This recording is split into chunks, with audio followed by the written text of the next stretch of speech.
Hi, and welcome to the Functional Relations Podcast. I am Zachary Bird. And I'm Caleb Davis. Why is it taking 3 seconds to Are you not hearing me in real time? Sorry, no, I was not paying attention. Okay.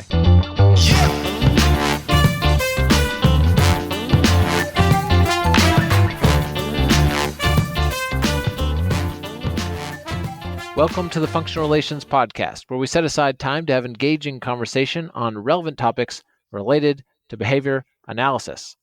I'm Zachary Bird. And I'm Caleb Davis. How are you doing today, Zach? I'm doing very well, thank you. How are you doing? Doing pretty good. You ready to talk about some stuff? Well, I'm a little nervous. Why are you nervous? Because this is episode 6. It's our final episode of the season. And it's like you kind of want to go out with a bang, you know what I mean? Oh, see, I was thinking the opposite. Why would you be nervous when we've got 5 episodes under our belt? I'm more excited. I'm excited to be finishing the season off. All right, well, I'll take your perspective and I'll go from here. We'll see what we can do. Today, we have a topic that is related to balancing the effectiveness and acceptability of interventions. Right. So it's definitely related to social validity. Yes, social validity. I guess it's like best practice versus social validity. I'll say that I kind of know. So this was your idea, and I like the idea. I'm not saying I don't like the idea. I'm just saying that it took me a while to kind of understand what you meant by it. And so what do you mean by that? What I mean by that is what happens if you make recommendations based on what you think will be most effective. And so that would be like the best practice, right? Right. And then by social validity, I mean, what happens if somebody doesn't agree with those recommendations? Not because of the effectiveness aspect of it, but maybe because it doesn't align with their philosophy on how people should be educated or taught or whatever.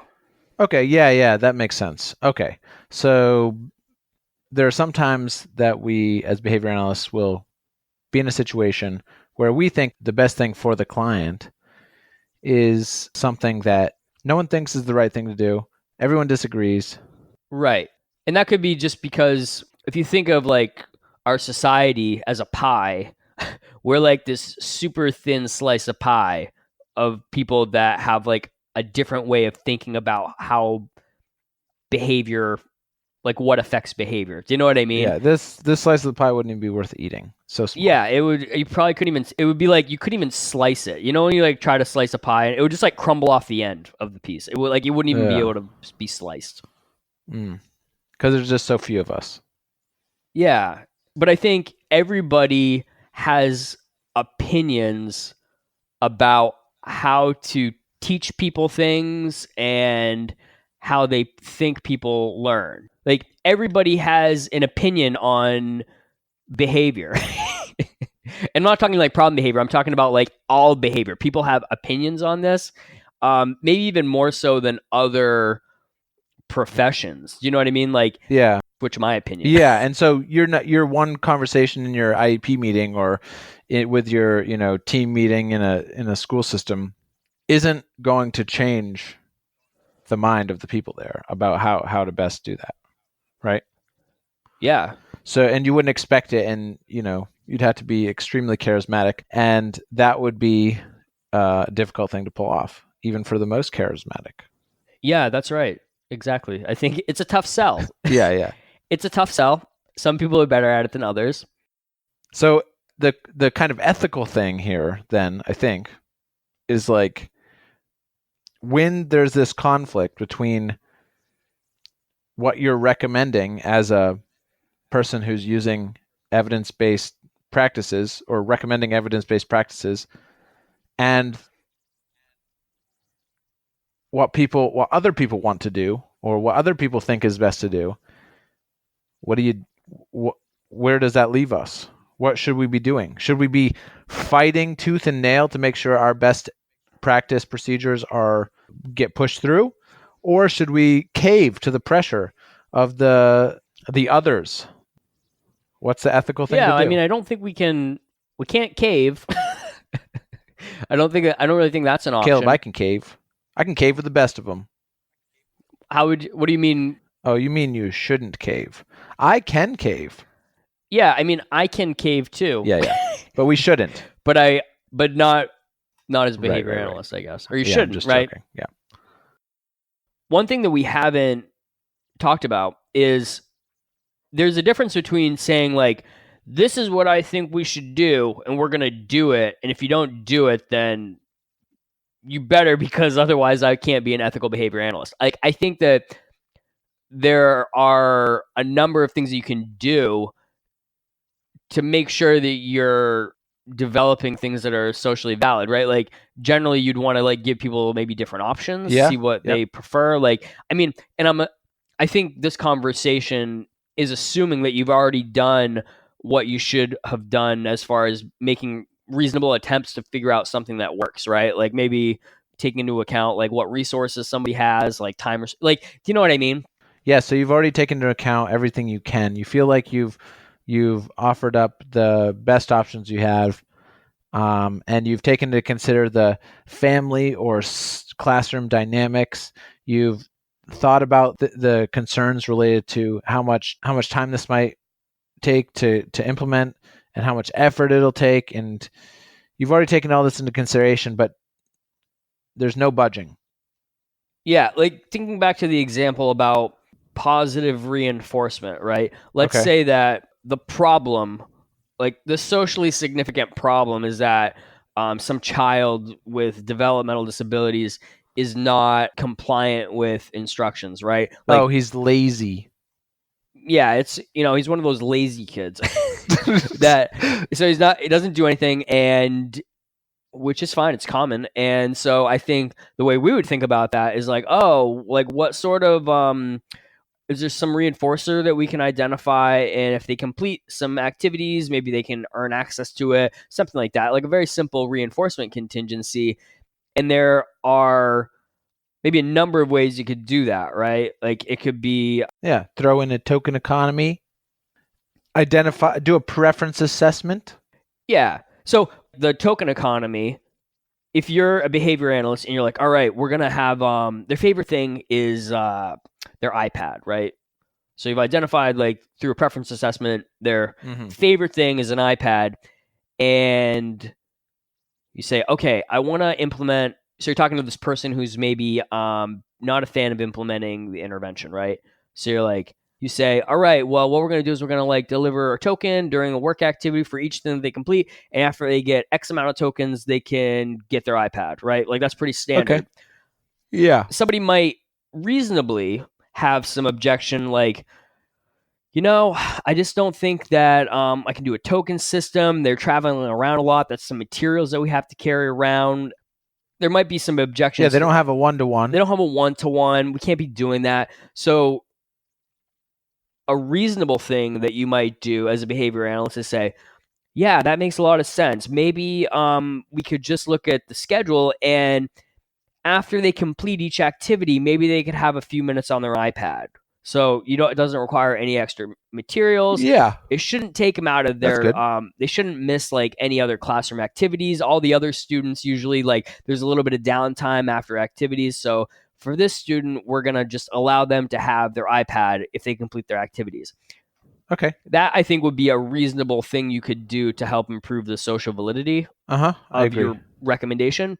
But what if somebody says, yeah, no, I don't want to do that. They don't need their iPad. None of the other students need their iPad to get the work done.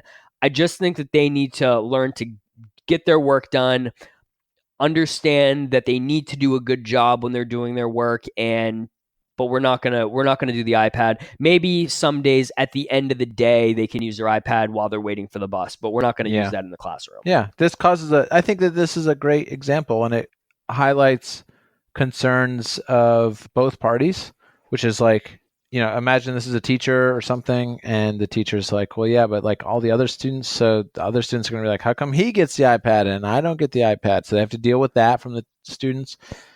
And then they're responsible for making sure that the student is spending as much time as possible while in the school working on IEP objectives. And then, if you spend 15 or 20 minutes every hour, there's a pretty good chance that when someone comes to, like a principal comes in to kind of see how the classroom is running, that this person seems to always be on their iPad. And like, these are concerns of a teacher, which I think are really valid. But it would go against kind of best practice as far as like if this person is not spending a lot of time on task, then we need to use some positive reinforcers, like kind of in a simple way. Yeah. And also, I mean, when you think ethically, we're required to be effective, Oh, right? right, Like, good, yeah. if our client is this student and our task is to improve their compliance, because that's like the socially significant thing that we're targeting or that the team is targeting. I mean, it could be at home in an in-home program too. Like maybe a parent is asking, the problem is Johnny doesn't, I don't know, doesn't wash his hands or something like that, right? So I think that if we're tasked with improving something, if somebody won't implement what needs to be done to be effective, that's a problem. And we can't really deliver services if we can't be effective, right?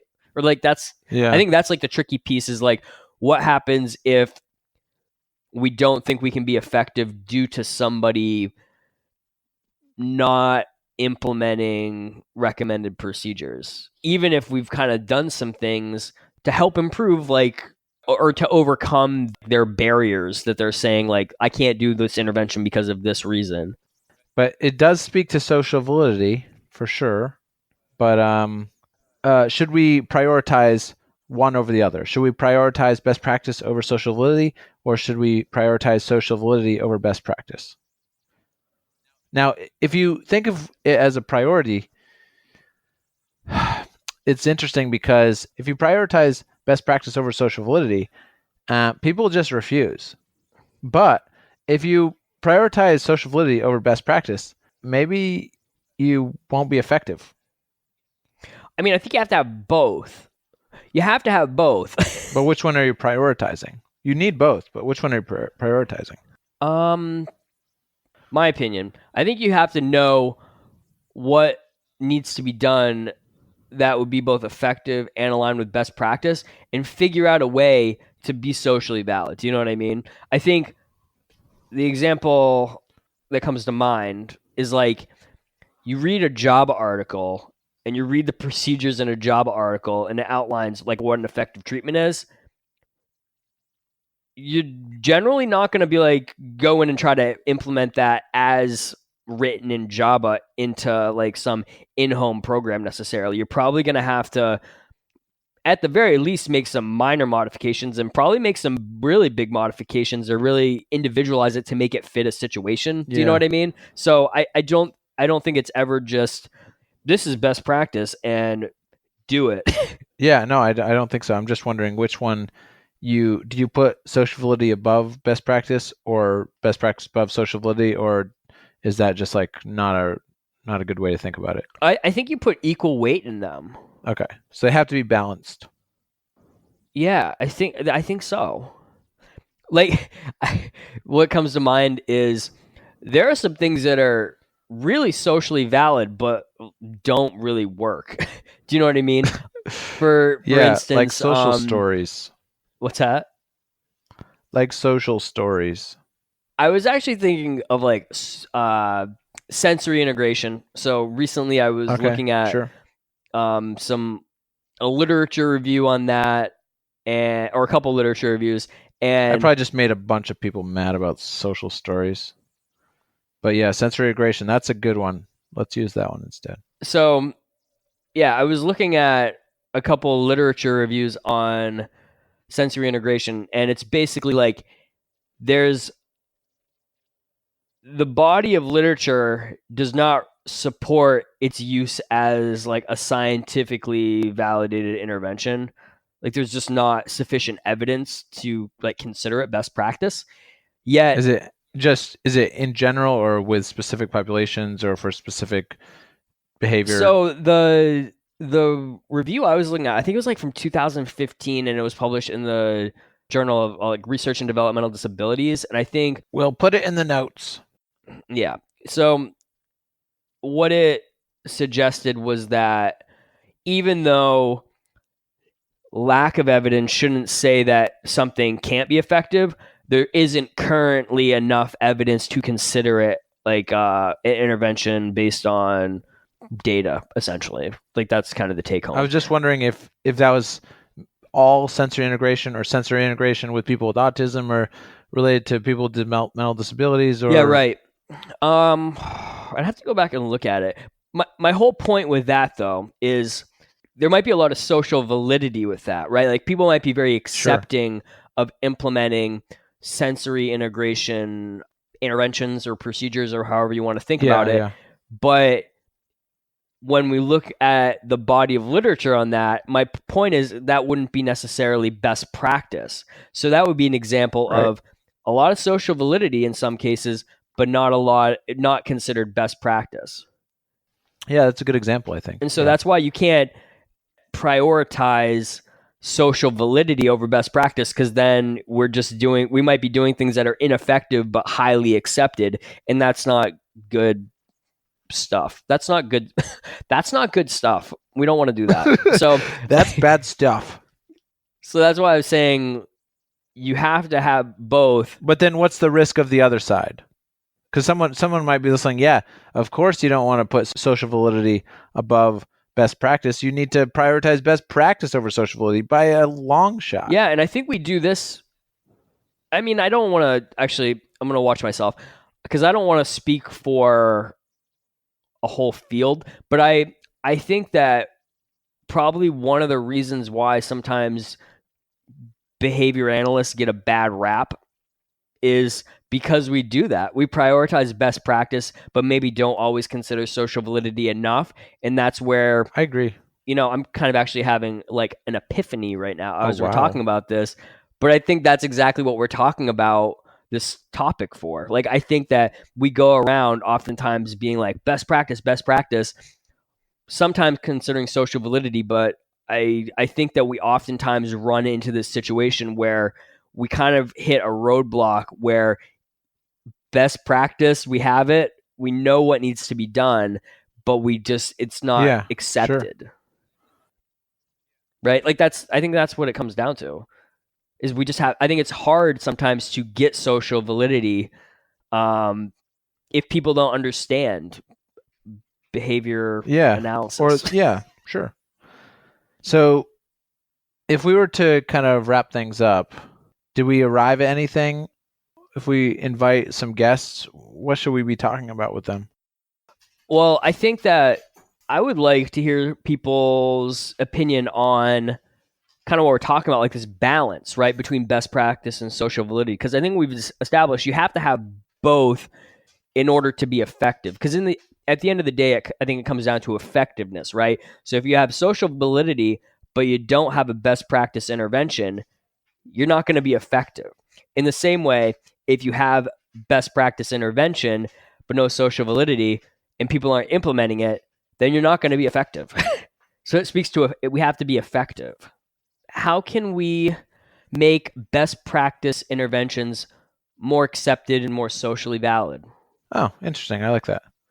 And then as a follow-up, I want to know what happens if in these, I don't want to say rare, I wouldn't say frequent or rare, but what do we do in these situations where somebody is reluctant to implement interventions? So like, let's say even though we've done our due diligence and trying to make things as acceptable as possible and reasonable as possible, what happens if people still are reluctant to implement the interventions and therefore we can't be effective? What do we do then? What's our ethical obligation in those situations? Okay. Who do we call? What do we do? Yeah. Is there a hotline? Because I think that is a situation, right? Like, I don't think I'm making that up, right? Like no, this happens all the time. This is like probably every BCBA probably has at least one person on their caseload that maybe is this type of situation. And I've always kind of wondered, so I think as it comes to ethical situations, I've always wondered about like discontinuing services as well. Because if people don't, so at least where I am, and I think most places, especially at this time, where our field is, there are waiting lists for people to get services from BCBAs all over the country and all over the world. And if someone is just like kind of like not interested in your treatments, like for whatever reason, maybe it's too time consuming or they don't want to do it, they don't feel like it's the right thing to do. Is it ethical to continue trying to work with a person? Because the whole time you're trying to work with a person, you're billing. And you're billing either them or you're billing the school or you're billing the, insurance company or whatever. And how ethical is that? You know what I mean? Like, right. Because there are other people. There are other people that need services and probably want the services. Yeah. And I mean, I think this could be experienced regardless of what setting you are working in, right? Like maybe you work in a school, maybe you're a consultant, and it could be a situation you run in with when working with classrooms. But in the same way, I know when you work in-home services, it might be that even though you have a one-on-one therapist that's maybe doing therapy with a student, maybe your goal is that caretakers start to implement those things across the day, right? Absolutely. So you know what I'm saying? Like, I know that that's something I've experienced. And again, it's not anybody, I'm not trying to come down on any caretakers or anything like that. No, I mean, everybody in our lives, we all prioritize the things that we need to. We do the best. Everybody does the best they can. I mean, that's one of the great things about behaviorism is that we realize like, our behavior is just a product of our experiences and genetics. And so we're just doing the best we can. Right. So I guess, yeah, it's one of those things where what happens if the ultimate goals of intervention is that the skills that are taught during a session are then also targeted by caretakers when you're not there. And even though you might be able to control the environment when you're there, you don't necessarily have the means of controlling the environment outside of your sessions. And what do you do if you can't really affect that? Do you know what I mean? Yeah. Like you're not effective. Yeah. Or maybe you're only effective to the extent that somebody's there working one-on-one with a child. Yeah. But you can't extend past that. And maybe that is the ultimate goal. So maybe you hit a point where you've done all you can within your one-on-one times with a student, but really you want to go beyond that. And if you can't do it, then what? Then what do you do? Okay. I think these are good questions. So do you think it's time we should go ask some people what they think? Kind of broaden the conversation a bit? Yeah. Yeah. I'm interested to what other people have to say on this topic. I think it's an interesting one. And I think one that I've encountered plenty of time, like across different settings that I've been in. Happens all the time. All right, great. Let's do it. Cool.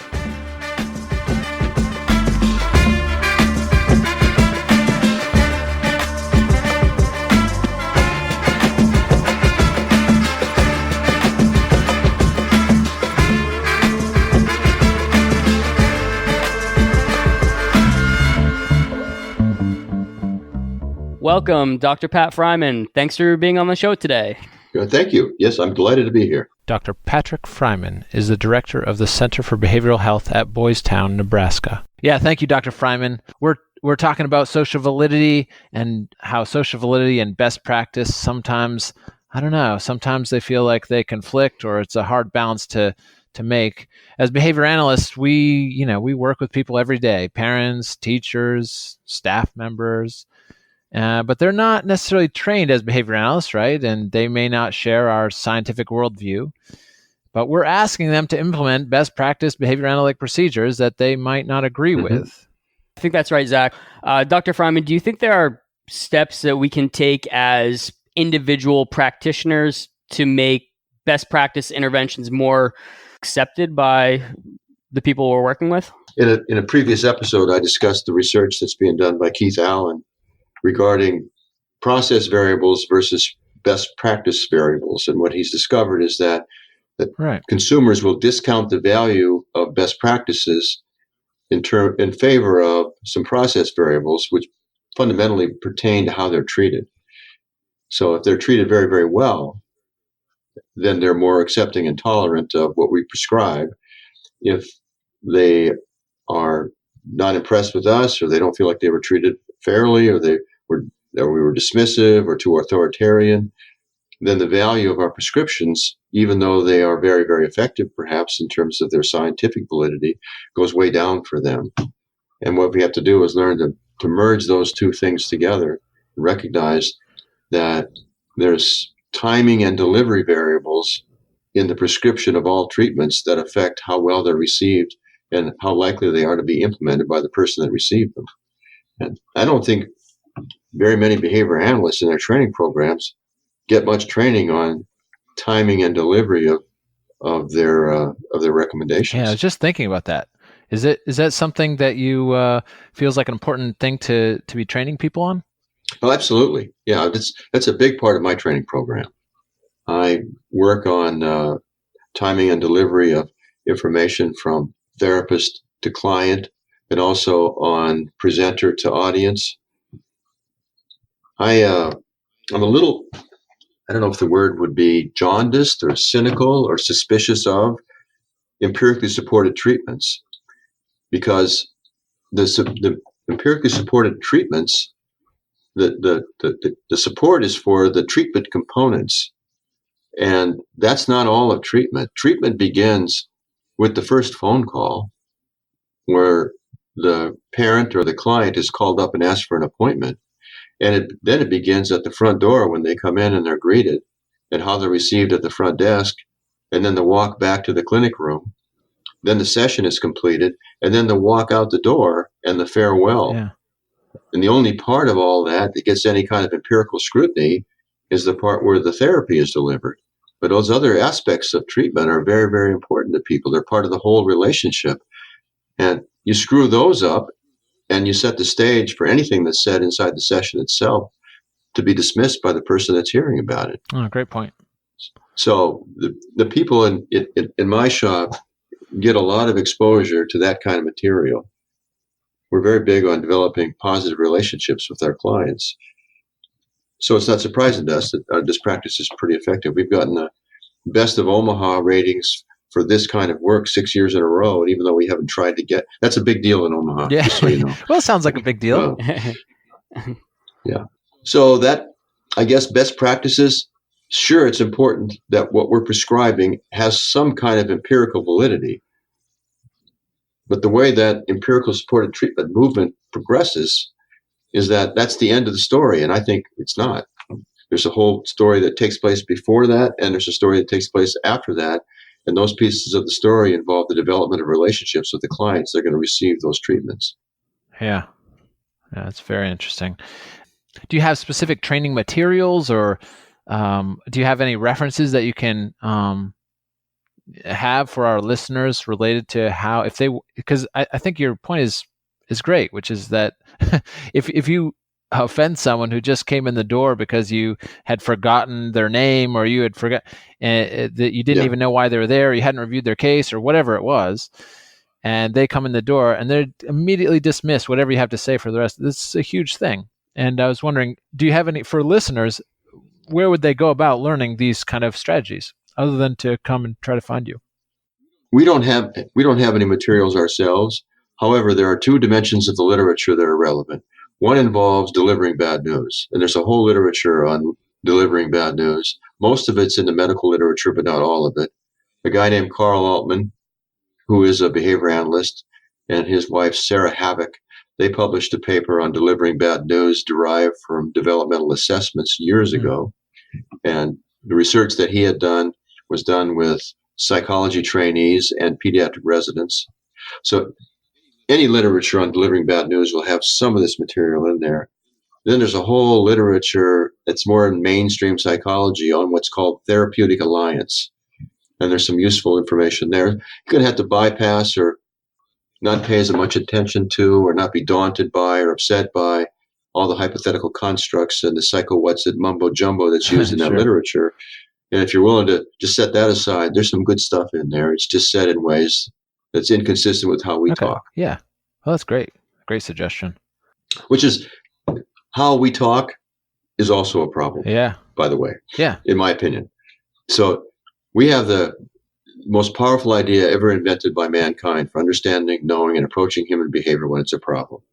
The attribution of the source of behavior not to the person, him or herself, but to what has happened to the person or what's happening to the person. I mean, this is so powerful. It seeks to not to fix the blame for behavior, but really looks for the cause.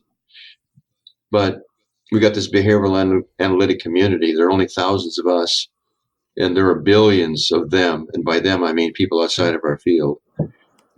And even though we have this way of thinking, it's so powerful and beneficial, there's just, like Skinner said, we happy few, why so few?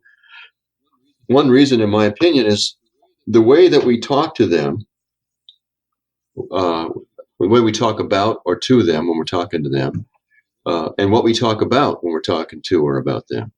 And the way that we talk to them or about them when we're talking to them is to use the technical language of our field.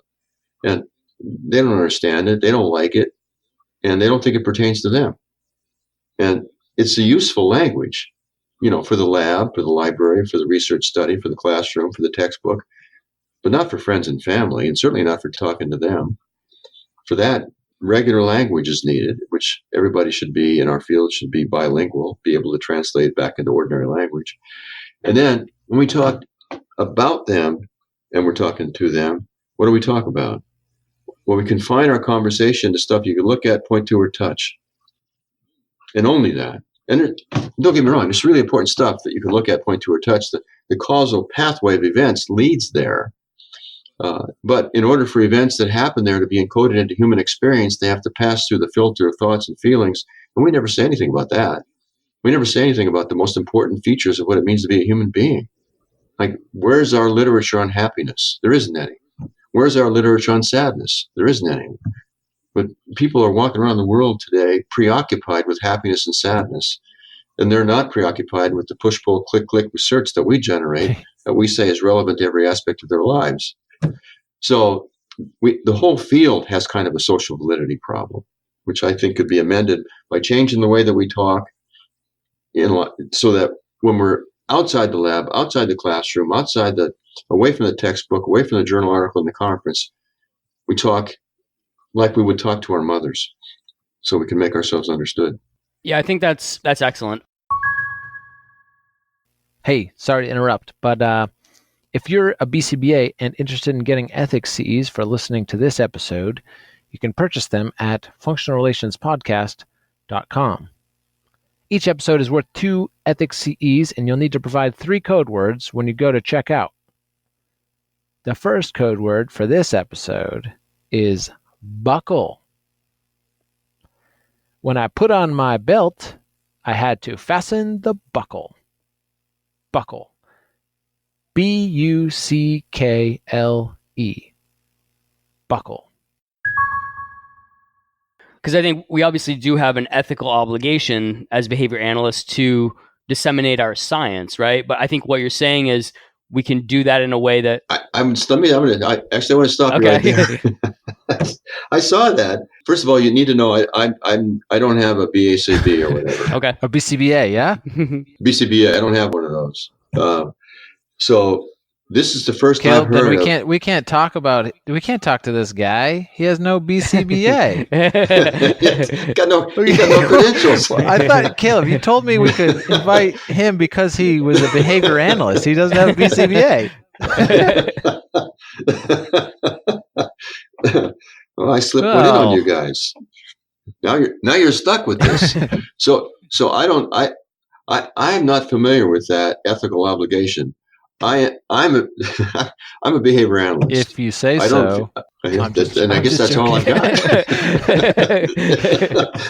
All we've got is my say so. I don't have a document. I have been energetically attempting to disseminate behavior analysis since 1981, and I'm going to continue to do so as long as I can. I'm an ambassador for the field, but I'm not doing it because I feel like I'm ethically obligated to do so. I'm doing it because I really champion the way of thinking that's central to our field. And I feel like if it were adopted in a widespread way, it would improve the quality of life on Earth. It would improve relationships around the globe. That's why I do it. But I was slightly offended when I read that behavior analysts have an ethical obligation to disseminate behavior analysis. This is not a religion. There shouldn't be a should in there. It should be automatically reinforcing behavior. And that's why people are going to disseminate the field, not because they're induced to, because of an ethical obligation. It's a small field, behavior analysis. And it is dedicated to making the world a better place, especially for people in need. And everybody that's in the field is working towards that outcome, no matter what their job is and no matter whether they're aware of it or not. That's what the field is all about. That's what everybody in the field is all about. Even the people that run rats and pigeons, that's what they're all about. They're not doing it because they love rats and pigeons. They're doing it because they're looking for behavioral principles that can inform behavioral programs that can help out people in need. Everybody is focused on that outcome. And I think we need to start recognizing that in each other more than we currently do, so that we can unify the field more than it currently is, and stop paying so much attention to whether or not the guy across the way is doing it ethically. I mean, I'm not condoning unethical behavior, but I am kind of disparaging the idea of being overamped on ethical behavior to the exclusion of a whole bunch of other really good things that people in our field are doing. And we have to remember, it's a small field. There are only thousands of us. There are billions of them. We do a much better job of disseminating the field if we unify than if we just fractionate because we're all pointing the fingers at each other. Off my soapbox now. No, I mean, I think that's a good thing to bring up. I actually like that way of thinking about it. Like, we shouldn't be doing it because we feel obligated. It's all BCBAs, all behavior analysts. We really just want to do what's best for our clients and improve people's lives. Yes. Right. And so, amen, brother. Amen. Yeah. So I guess let's say that you're a BCBA, you're a behavior analyst, and you're having trouble maybe getting it across to somebody, right? So maybe you're working with a consumer, you're doing all the things you can do to try to get buy-in and use your non-technical language, but maybe somebody is still reluctant to implement some best practice procedures. Do you have any advice for somebody on maybe a way to approach that, in the best interest of the client? Well, first of all, I run an APA-approved internship for psychologists. And it's rare for somebody to come out of those APA-approved programs with a behavioral orientation. So we're doing what you're talking about on an ongoing basis here with PhD-level psychologists that have been indoctrinated into psycho-what's-it and are very favorably disposed towards the whole DSM and the whole idea of psychopathology. And we're trying to acquaint them with a functional perspective on behavior. So it's an ongoing issue with us. My thought about it, though, is that if I can't seduce these folks into thinking that way, that's on me, not on them.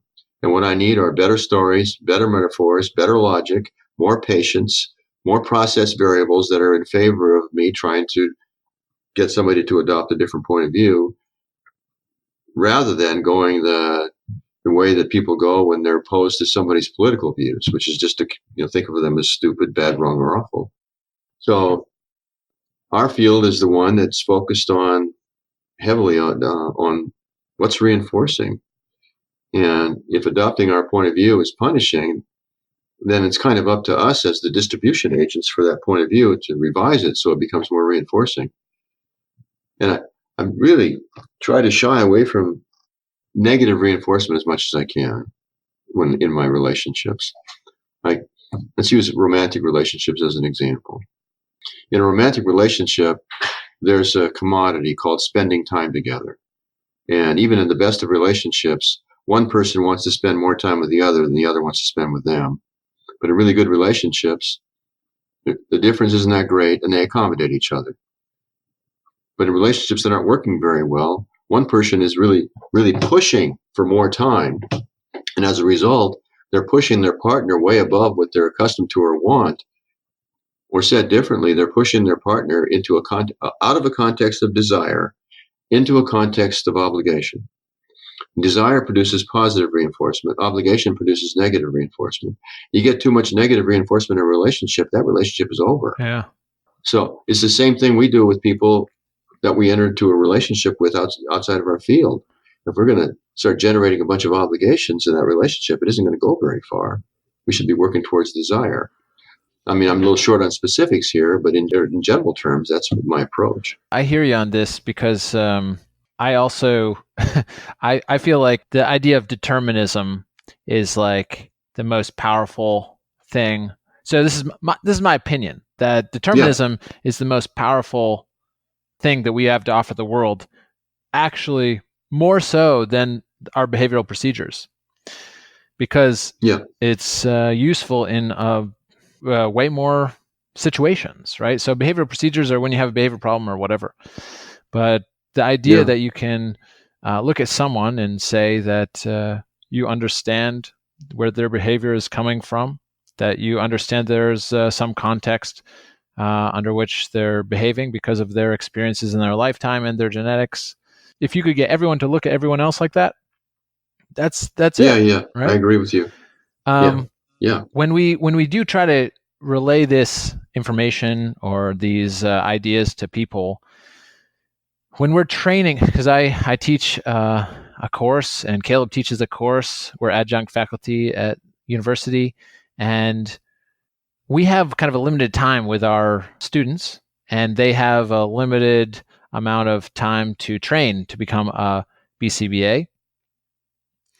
And we focus on this technical language because we think it's valuable for them to understand the science. Yeah, I agree. My experience has been that if we focus, because I think it's good to have both the technical and the kind of everyday language interpretation of the procedures, right? Yeah. Amen. But I worry that if we, this is my own personal worry, that if we spend as much time on the everyday language stuff as we do with the technical stuff, people will gravitate toward just learning everyday stuff and not focus on learning, because it's harder to learn the technical stuff, and they'll actually walk away with just their just kind of this like everyday language around, like they wouldn't be able to tell you the definition of a reinforcer. They won't be able to pass the test. That's true. Yep. Yeah. That's right. That's exactly right. And so I worry about the, I guess I worry, what's the strategy for teaching both of these things? Or do you have any ideas about teaching both technical language and everyday language and how we should be going about that? Well, the variable that you pointed to, I think that's instrumental here is time, right? You guys are probably not finding even enough time to teach the technical language adequately. Right. Now, how are you going to teach the translation of the technical language and still have enough time to get the technical language down? Because I agree with you. It's absolutely critical that behavior analysts that are in school master the technical language so they have the foundation for the field. Then learning how to translate all of that language into something they can use when they're talking to their mother, that's going to take a while. And one of the ways to go about that might be just to emphasize the importance of it, even though you might not have time to actually teach it, so that they leave graduate school or they leave undergraduate school even with this notion that they have to learn to take that language and learn to speak about the underlying processes or principles in a way that a person they're listening to them can understand. That will take practice. I don't think it's not that much different than highly technical fields, even medicine. When people first get out of school, they're a little awkward as they talk about the human body and all that it does.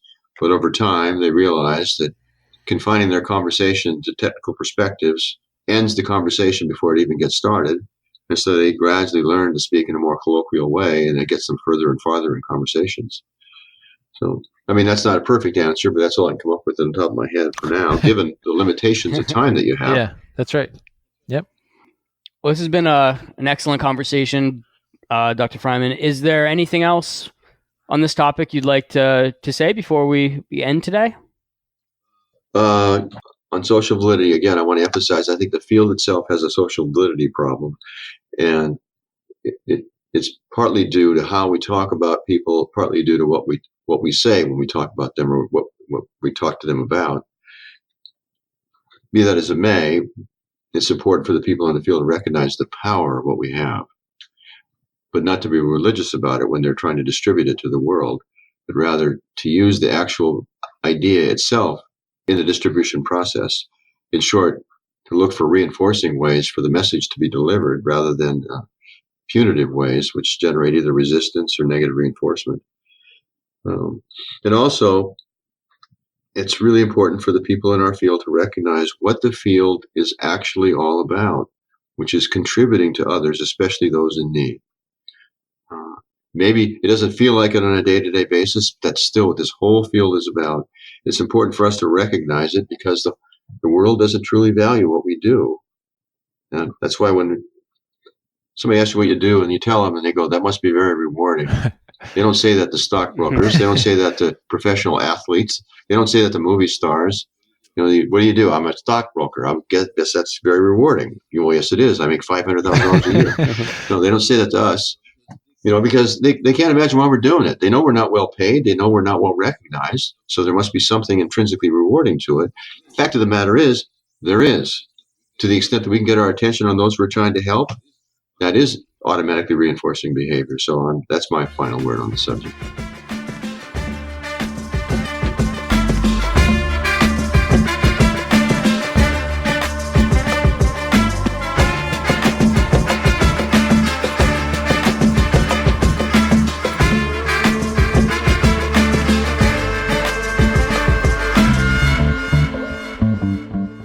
Welcome, Bob and Paulo. Thanks for coming on the podcast today. Thank you. Thanks for inviting us. So, yes, thanks for coming. And one of the things that Caleb and I had been talking about in the first segment was that as behavior analysts, we often are working with people, whether they be parents or teachers or any staff members, but those people aren't really trained in behavior analysis. And so in turn, they may not share our scientific worldview. But at the same time, we're asking these exact people to implement our best practice behavior analytic procedures that they might not agree with.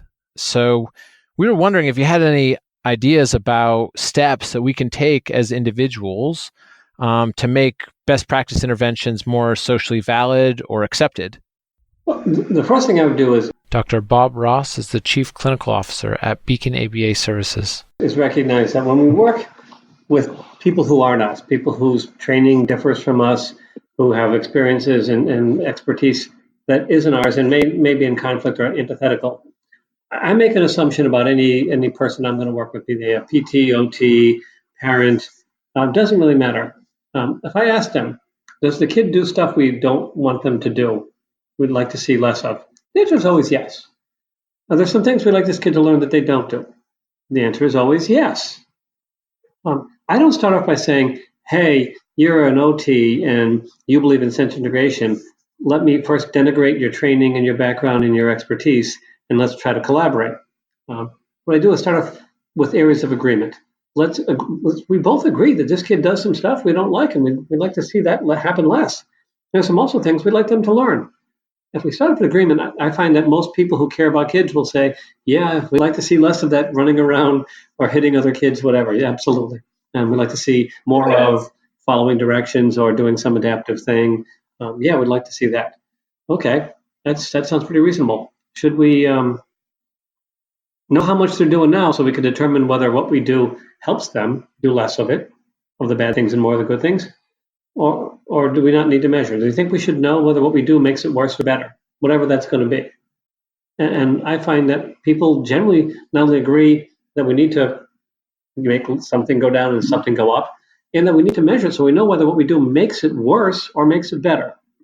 When you get people to agree fundamentally on measurement, you're halfway there. We don't always find it easy to get people to like what we do, but they like the kid to do more of something. There's no difficulty there. They like them to do less of some things. There's no difficulty there. And they don't find it unethical to know whether what we do makes it worse. In fact, they come to be really sort of clear on the idea that we should know whether what we do makes this kid worse, right? We wouldn't want to do any more of that. And if I start off with the idea that, hey, what I might want to do, what you might want to do, I'm not going to have that fight. I want to find right now on do we agree that we should know that? And it's hard for anyone who cares about a kid to say, no, we shouldn't know whether what we do makes it worse. So we've got to get better at communicating agreement and having discussions about the things we agree on first. Yeah, so it seems like what you're saying is that the most important first steps are to first agree on the idea that something should change, something should either increase or decrease, and then let's find a way to measure that behavior so then we can decide whether our treatment is working. Is that what you're saying? Yeah. Are those the two first steps you mentioned? Just like we do with kids. We don't start off making ourselves an aversive stimulus and then make them not want to spend time with us. We've got to both communicate how we care about this kid and agree that we both do. We'd like to see this kid do better, right? We want to see some things that are interfering with them being successful at school or at home happen less. And there's some skills that would help them live a more independent, successful life. When we actually start talking like caring human being, rather than say, so I'm here, so I'm going to come in and we're going to implement a DR, blah, blah, blah, and you're going to do discrete trial, blah, blah, blah, we lose people. And so what's socially valid is actually caring about the person, the kid and the family that we're working with. This is somebody's kid. This is somebody's life. When we start working with other people around that, if we want social validity, we actually should start off by communicating caring. Right? This to me is one of the more important initial aspects of our relationship with the other professionals that we're going to spend time with, be they other disciplines or other parents. And we all got to be on the same page about wanting the best for this kid. It really makes a big difference in how we start our relationship off with them. If we start off with a fight about a particular procedure or getting technical, we can tune people out. But getting people in the same boat about caring for this kid's future, that helps get agreement on some of the things that they may not yet understand, and maybe a willingness to hear some things about why we want to do that. But the antecedent part of the relationship here and the beginning of our interaction with them shouldn't be we present ourselves as an aversive stimulus. Look, I agree about this initial interaction, and that initial agreement is crucial for the start. Dr. Paulo Guilhardi is the Executive Vice President of Operations at Beacon ABA Services. The second is I always like to think is that anyone working on the other side is also operating under different contingents of reinforcement. And I'm here being more technical. I wouldn't talk to a family or a different provider in that way. But then you talk about adherence to treatment. So we always got to think about the other person as in the context in which they live. We typically think about our procedures based on the 1 hour, 2 hours of treatment that we provide. But we're not thinking about in that natural context of a family with a second, third kid, in the context of everything that is going on, and so we need to think about that any point in time, the parent has, whether they were the person providing the treatment, has a choice, whether that's a conscious choice or not. Their choices based on a contingent of reinforcement in play. If you require too much, and not doing or doing something different provides a more immediate relief and so on, they will opt to that. So I think we need to also remember the concept of shaping. If you're asking someone to do something, you probably want them to do something small that is low cost, that is going to be effective. And once that is in play, now you're sort of a conditioning instructions to be followed, one. And second will be the treatment will follow natural contingencies, which is they're working. And so if a treatment works and someone is genuinely trying to change, that will maintain the behavior of the person providing the treatment. The problem is we tend to ask them to do too much, which is not going to be implemented to the fidelity that is required to work. And we sustain that, and we get into the vicious cycles. It's not working because it's not implemented right, but then it's not implemented right, so it won't work. And then you start seeing a drift away from treatment, and now you got to recover a history of no adherence to treatment. So we always need to the way I think is decompose. Think about someone else when they are working throughout the day. they're going to be able to do one or two things for you at best. And so you got to decide what are those things that you're going to ask. And a 10-page behavior support plan, forget about it. I usually like to be a half a page in which you will outline what are the two things that you say you must do, and what is the one or two things that you must not do. That's all you need is 4 lines. We ask for really inappropriate things. We ask parents to become behavior analysts rather than say, I don't need them to collect data. I don't need them to become a discrete trial teacher and understand functional analysis. I need them to identify some adaptive behavior that I'd like the kid to do more of and deliver reinforcement for that response somewhere. When I get them good at reinforcing adaptive behavior, they're going to get more of it, and they're going to like doing that. So we say, how do we make our procedures more socially valid? Our procedures, when we have them do the things that we're good at, which is actually reinforcing adaptive behavior, there's not a social validity problem there. When they're reinforcing something that helps that kid function more independently in their home and do an adaptive skill or adaptive behavior, there's not a social validity problem. We say, I want you to collect data every night on the occurrence of blah, blah, blah. They don't collect data. They have to cook supper, wash dishes, clean the house, do laundry, get the kids to bed, get whatever work that they have to do, and they maybe have multiple kids. We get paid to collect data. If they actually get good at delivering reinforcement for adaptive behavior is going to go up, and they're going to tell us that, and we're going to have some really socially valid, somewhat subjective, but really valid data of a parent saying, I'm not having a problem during that time anymore. Things are going really well. Yeah, exactly. Yeah, that's right. So do we need to say, here's data showing that I still don't know what to do, and I still do the wrong things, and we still have problem behavior, but we have data now. Rather than we have support for them to do the things that help the kid do something that they're interested in happening. And when they get good at delivering reinforcement, it's a lot easier to get them to withhold it. But if we start off saying, do extinction. I know you got a million things to go on, and if you actually reinforce that problem behavior, the problem goes away and you can actually get whatever you need done. What I want you to do is actually make the amount of aversive stimulus increase dramatically by doing the procedure I've given you, withholding reinforcement. And then an escalation will happen, and it's even worse. So we're saying, do the easy thing and access reinforcement, or do the thing we'd like you to do and access extended punishment. And come to like me. And by the way, you won't have collected the data. I'm going to come in, and the problem behavior is getting worse. I didn't collect data. You're going to tell me I'm a bad parent. Boy, I wonder why we have a social validity problem. No, just to go back into the question about the scientific worldview, I don't. It might be controversial, but I don't perceive that we need to see in different eyes. I need to respect their view, and they need to respect mine. But we can come into a common agreement of what are we going to do, and that doesn't necessarily imply it's in the context of your worldview. But as long as you ask them to do something that doesn't conflict with their worldview, it doesn't matter. What the philosophy and whatever you want to call that behind it, as long as we can come into an agreement on what is something reasonable and both we are comfortable with it clinically and they are comfortable with implementing, unless you reach to that agreement. And I think there's always a way to come into a common a procedure that there is disagreement.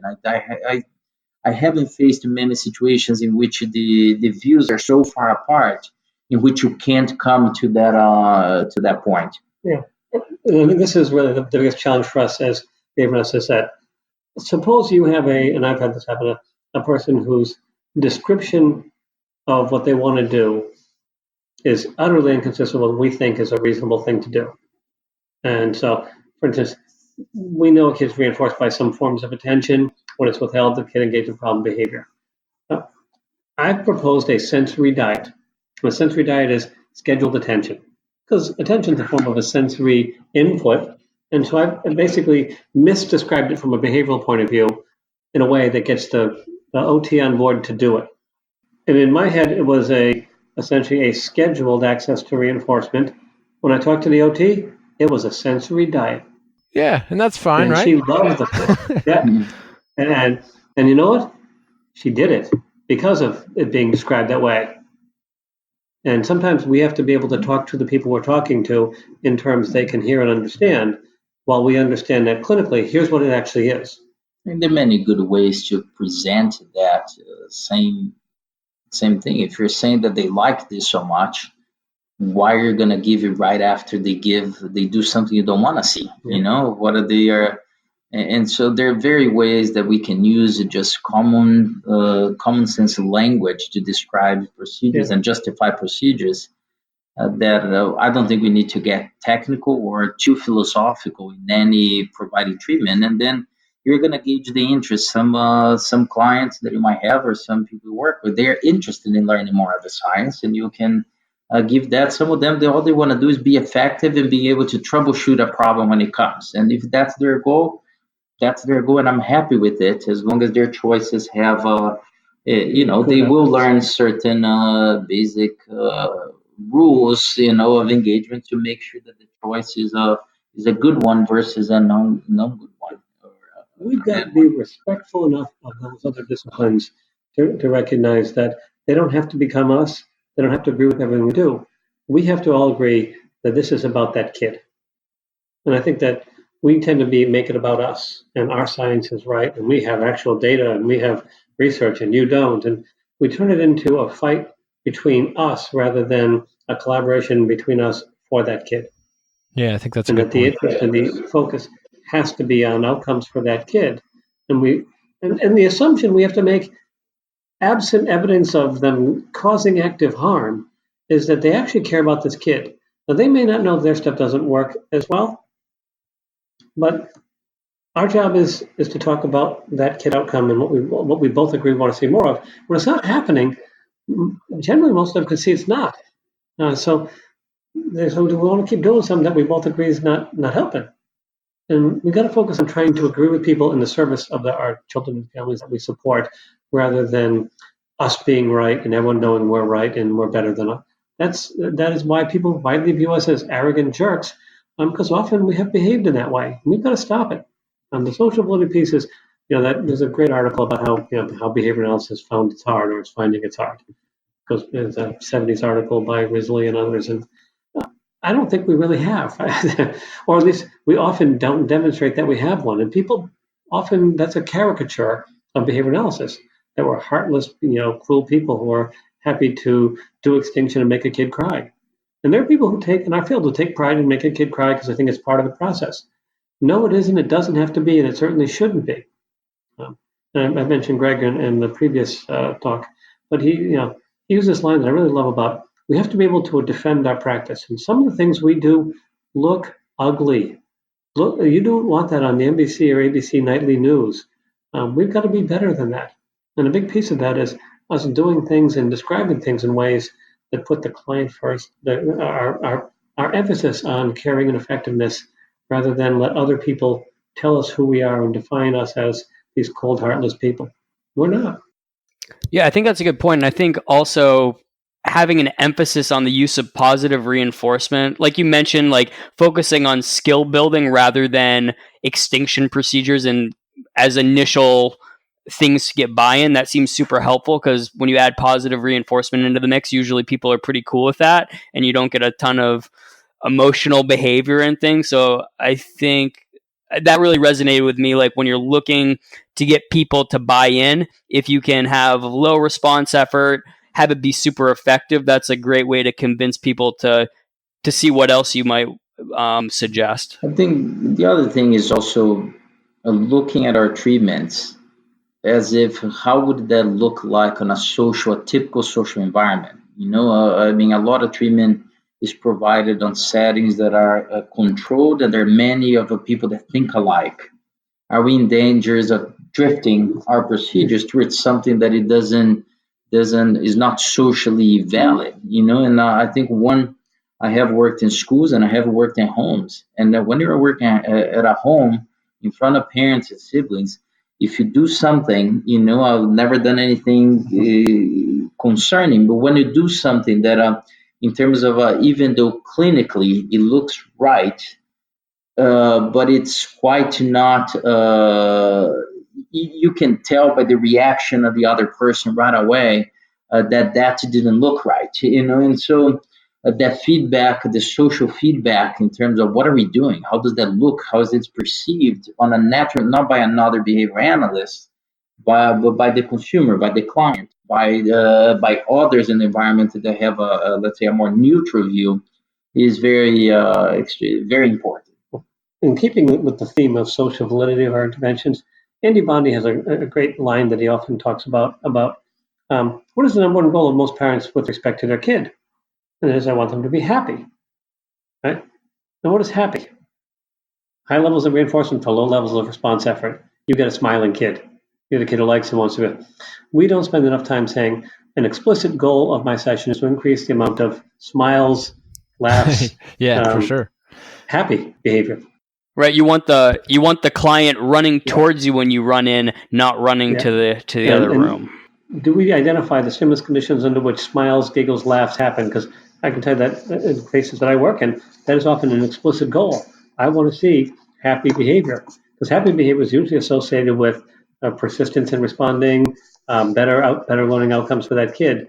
It's a set of stimulus conditions under which, when that's occurring, we get better vocal production, better responding and discrimination training. So that's a set of behaviors that I'll be able to support. Because when the kid's crying and looking the other way, you don't get great learning outcomes in your instruction. Yeah, that's right. Yeah, that's a good point. As behaviors associated with better learning outcomes, you can actually make the case where that should be an explicit goal of our session.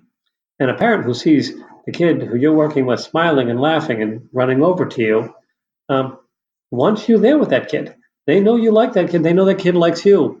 Whatever it is you're doing is good stuff. We don't talk about that enough, and we don't really focus it enough and recognize that there is, in fact, typically a relationship between quality of learning outcomes and the presence or absence of those particular behaviors.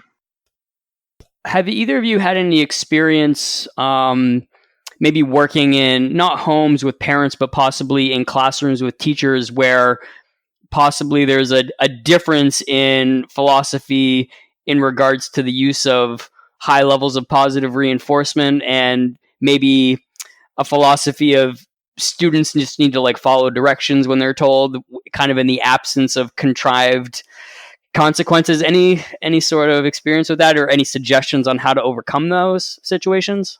To me, the first answer is always, don't get in the fight, don't debate it. Just use the skills that we have as behaviorists to reinforce that teacher doing the things you like. So you've got to look at the conditions under which, the teacher may make those statements. I'm going to look at them as verbal statements and not the target of my intervention. The target of my intervention is getting that teacher to engage in behavior that is delivery of reinforcement for a kid. I'm going to find conditions where they're doing it or doing something like it and comment on that and try to find things that I know that's reinforcement that teacher and shape that behavior. The argument is sort of a side show. You're trying to win the argument. What if you win the argument and their behavior doesn't change? What if you never have the argument and their behavior does change? Now, we've got to keep our eyes on the prize. There's a terminal goal you want, and that is an increase in frequency of that teacher engaging in what you believe to be behavior that is reinforcing. Okay, identify the conditions where it does and does not occur, the conditions associated with it occurring, contrive those conditions and deliver reinforcement so you get more of it. This is what we do for a living. But if we get caught up in the verbal fight, we're being distracted and taking off mission. And sometimes part of what we do is to have to focus like a laser on the actual goal. What is the goal? Get the teacher to agree with me, but not change their behavior, or is it to get the teacher to deliver reinforcement more frequently? And we sometimes get caught up in the weeds and feel like we need to have a fight. And let's be honest, we like to argue. Many of us are good at it and enjoy it, and we think we're right, so we're happy to have it. But the question is, in service of what? And it should be that if it's not in the service of the behavior change we're interested in, that seems like a really waste of time. I often will joke that I'm lazy, and it's not entirely true. But I'm not willing to do things that don't work once I know they don't work. And arguing with teachers about why I'm right and they're wrong is usually a colossal waste of our time. Because that, put the argument aside, there are instances where that teacher is in fact reinforcing behavior. We'd like that to be more frequent. We can find ways to shape behavior. It is what we studied, what we do.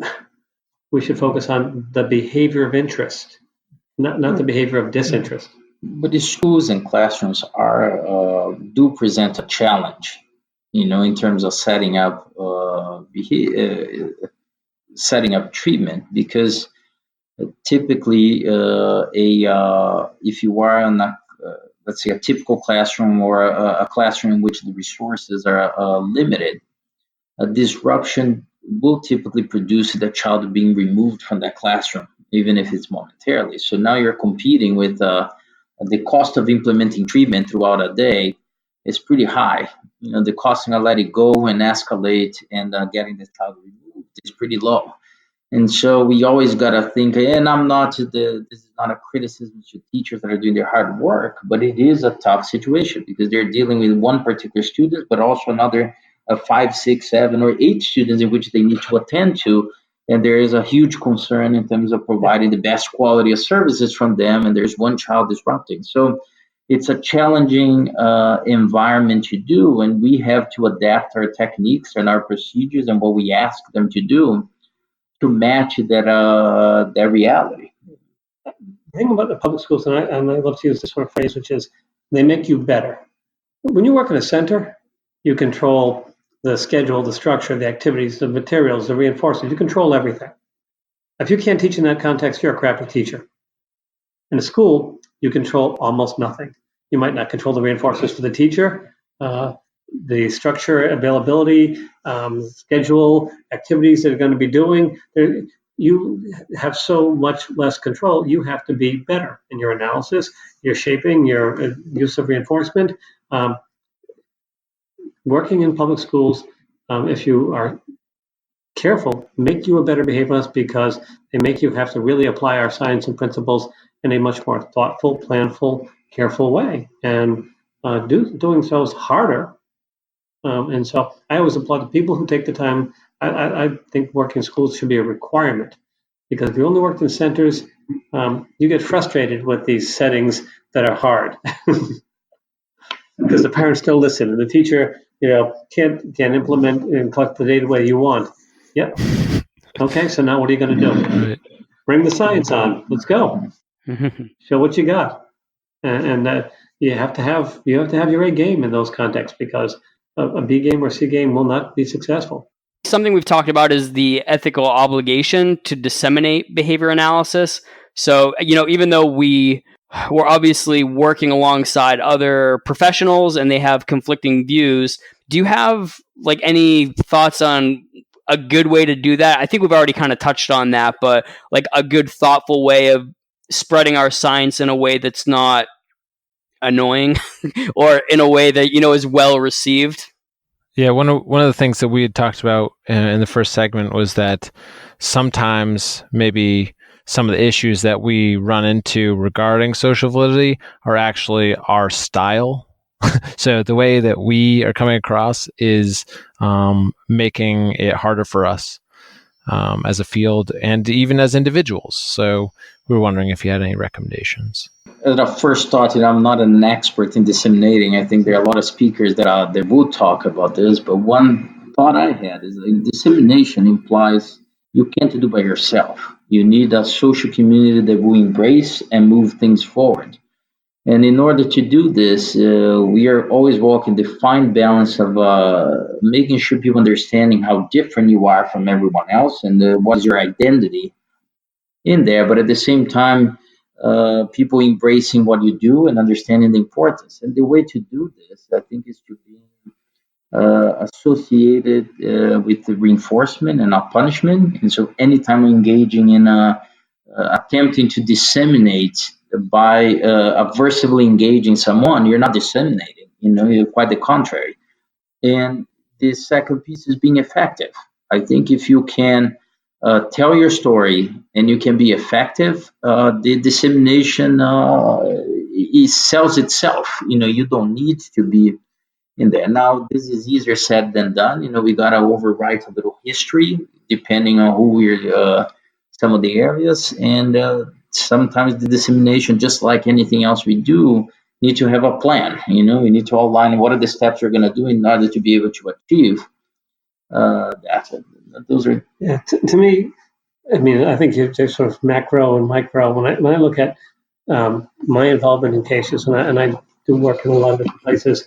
I recently started collaborating with a speech language pathologist who was actually overseeing an ABA team, and I was brought in. Now he has some wonderful strengths, but there was clearly in some of the early conversations before I got involved some issues about areas we might disagree. I made sure the first time we met that we spent time together talking about the kid and asking questions from her about what she's done, what's worked, so that I could say, let's do more of that stuff that works and try to help me understand why that works. And I really made a concerted effort to say, that there were things that she was doing that were tremendously effective. And she's helped me understand some things that didn't work so well. And I think what she's telling me is that doing these things. So I basically gave her credit for everything that went well and gave her credit for helping me understand why some of the things that they were doing that weren't working, so that we could shape it up together based on how much I've learned from what she has done. And to disseminate, part of that means we can't say we're the best, and so everyone needs to accept it from us. We need to get people to want to talk with us and work with us because we value what they do, and they're starting to see that we do some things differently than they do, and that helps. And so we can't just push it. What we got to do is we got to make people want it, and it's like a reinforcer. When I see someone holding up a coat reinforcer and shove it in the kid's face, trying to make the kid look at it, you don't have a reinforcer. Are you paying attention to the learner's behavior here? Like, you don't have to make someone look at the thing they like. If you're doing that, they don't like it, and you're being sort of tone deaf to the learner's behavior here. We don't have to make other people like us. We have to do the kind of stuff that make other people want to come and hey, tell me more about this. How can we bring it to this case? And that means, as Paulo said, being effective. Not arrogant, not jerky, not pushing on people. Be effective and recognize and value the involvement, work, collaboration, strengths that other people bring to the table. I've found that when I was younger, I had trouble working with people whose philosophy was different than mine. Now I'm going to get that person to want our philosophy. That's my mission. Not tell them that. I'm going to get them to come and ask for more. And you don't do that by being an aversive stimulus. I think this is being on the operation side and looking at some of those things now a beacon. This is what you see. The majority of the sources of referrals are from existing families that you treat. They refer their friends, their other family members, and so on. And that's a good feedback and a good way to disseminate. Hey everyone, it's Zach again. If you're interested in getting CEs for listening to this episode, the second code word is pumpkin. I carved my jack-o'-lantern out of a pumpkin. Pumpkin. Pumpkin. Pumpkin. It shouldn't be hard to sell effectiveness. The only thing that should get in the way of that is it's too much response effort and too much cost. And those are variables that we have to think about because we do ask a lot. We ask people to spend an inordinate amount of time, and there's a cost to that. And if you can tell me there's a less time-consuming, faster, easier way to get a good outcome, we could risk losing to those kinds of interventions. If on top of that we're unpleasant, we make it easy to lose. Being pleasant should be almost a training requirement. You've got to become a really pleasant human being. So pleasant that people want to spend time with you. You have to master pleasantness. Right. I think both of you have given some really good examples of kind of ways to overcome some barriers to achieve social validity, and ways to accomplish that.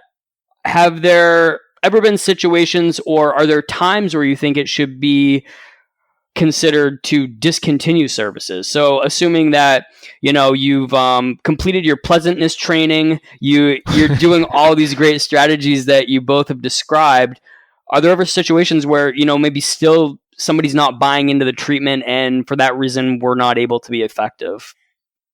If I don't control the contingencies that are affecting the person's behavior, and I'm not going to be able to, so that behavior is not going to change in support of this kid. So I cannot be effective because I don't control the relevant contingencies, because my ability to shape behavior in that context is undermined because of other contingencies that compete. Then we need to recognize that. Because I would never say we can't be effective. I might say, I know what we need to do to be effective. We can't do it in this context.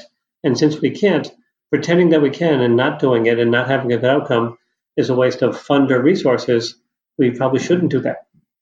I see, it's sort of in the same way, but on the flip side, which is the problems I see the most are not necessarily those people not attempting to adhere to treatment, but it's the people attempting to continue with the treatment when you feel that based on the scope of what you do, you already gave everything you can. And so they are trying to keep you in there instead of moving on to the next stage and to the next level that particular child wants, and they are trying to hold you.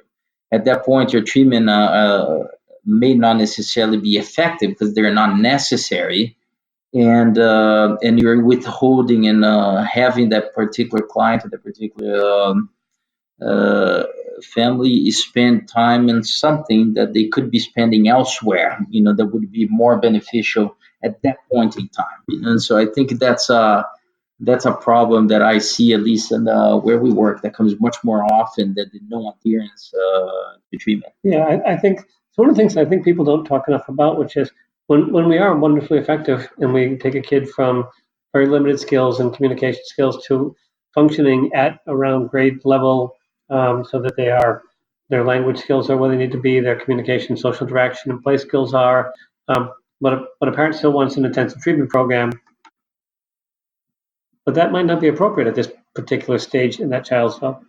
That's a time where we can't be effective with intensive treatment. I mean, in the sense can we get any typical developing kid to learn more skills if they have a 30-hour program? Sure, any kid would. But is that what's needed for this kid at this time? I think that actually is a bigger problem where there's a maintenance of an intensive program, or even a less than intensive program, where we've got to move on to a different treatment model. And I don't mean different from ABA, I mean different from an intensive treatment model, so more maybe strictly social skills kind of thing, group learning as opposed to one-to-one. And sometimes there's a desire to stay in that one-to-one condition because it's been effective for that kid. And once that child, that a particular client has enough skills that they can learn on the natural environment, and they're sort of playing a catch-up, is the one-to-one scenario. Are you going to be able to replicate in a one-to-one scenario the richness and the complexity of a social environment with 3 or 4 peers playing? And the answer is probably no. And so we simplify the environment always in the idea to be more effectively be able to teach something that would be very difficult to teach at the natural conditions. So but I think the issue, the two separate issues are we can't do what we do in this context, so we're not going to be effective with that kid. There are times when we have to make that call. I think that's a really hard call to make, because there's a belief our science is so powerful that we can do anything. But one thing our science can't do is overcome an environment that actually reinforces other behavior more effectively than we can do, given the constraints of our ability to reinforce. I worked with adults with disabilities for a good chunk of my career, and I worked with a guy who was able to get his Social Security check every month, and when it would come in, he would take it and use it to buy drugs and other inappropriate things. And he was his own guardian. He had access to that. On those days, we couldn't get him to go bowling or spend time with his peers. There was nothing quite as reinforcing as what he was going to be able to do with that cash under those circumstances, and they were his. And we didn't control that. We couldn't control that. He was his own guardian. The right to eat too many donuts and make bad choices is a right when you are your own legal guardian. Yeah, that's true. In that circumstance, what we can do is take away his rights would be the only option in order to be able to do that. And that's a fairly restrictive thing to do to a human being.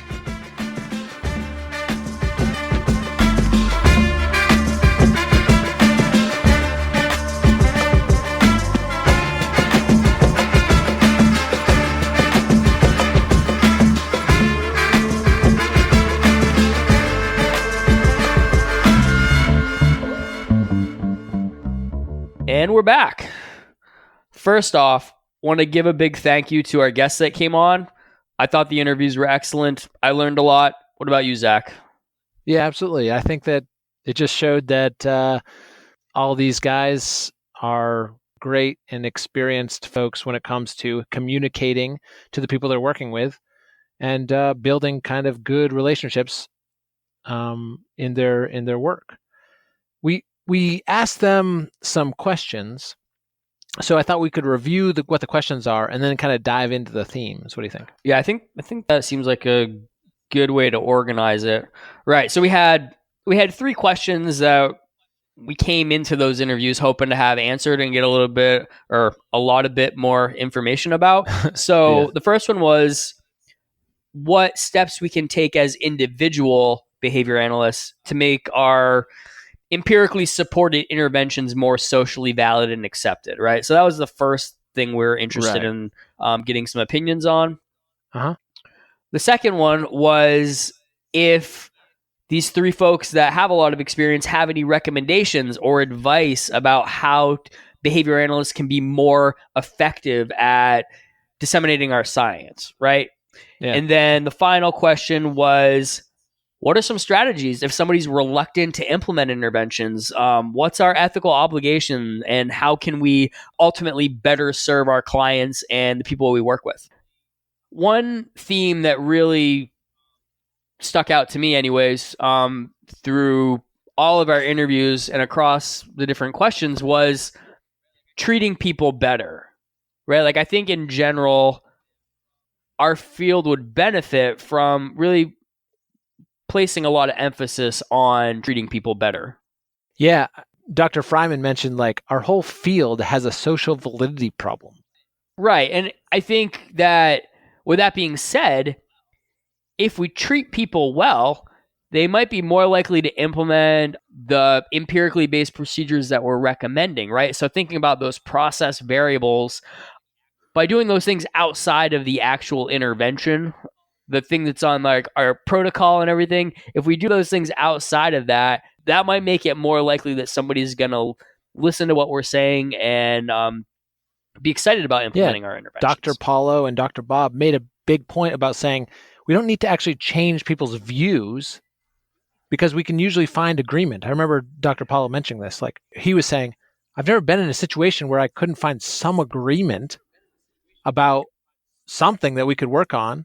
Exactly. So I think like in general, it was clear from talking to all 3 of our guests that treating people better can go a long way in our field. And I think in general, in our field, we could benefit from that advice. And I know just thinking about myself, I could definitely improve in like the way that I treat people that I work with and probably come across in a way that might make the interventions I recommend more acceptable. Yeah, I think that has to do with like the way we communicate, right? Like if we're always using technical language, it's a turnoff, right? Like you're trying to speak above me. Like everything you're saying is supposed to be so scientific, but like nobody really knows what you're actually saying. Exactly. And what I like that Dr. Friman said is like how we talk is a big issue. And there are thousands of us, and by us meaning behavior analysts, and there are billions of them, meaning people who don't know anything about behavior analysis, and the billions are the people that we're trying to help. We're working with them every day, but they just don't understand the language that we're using. I think we basically have to learn to be bilingual, right? We are not going to speak. I think Dr. Friman said, speak the way you might speak to your mother or something like that.